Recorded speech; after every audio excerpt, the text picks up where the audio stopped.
దేవనకొండ అవతల ఈ కాలువ రాయి అనేది కూడా మిషన్ పగలగొట్టి కాలువ పెద్దగా చేస్తుంది. చూడండి ఫ్రెండ్స్, ఇది అప్పుడు రామారావు చేసిన కాలువ అంట. ఇంకా పెద్దగా కావాలి, వాటర్ ఎక్కువ వస్తున్నాయని కాలువ పెద్దగా చేయడానికి కొండను ఎలా తవ్విస్తున్నాడో చూడండి ఫ్రెండ్స్.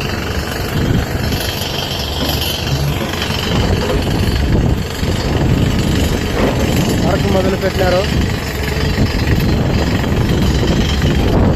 చిన్న పనులు కూడా మొదలు పెడుతున్నారు.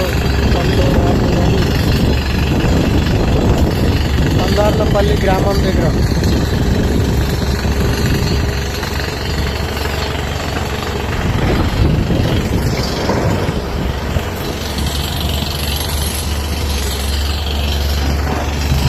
ఓకే ఫ్రెండ్స్, నెక్స్ట్ వీడియోలో కలుద్దాం. వీడియో అందరికీ షేర్ చేయండి. Okay, bye.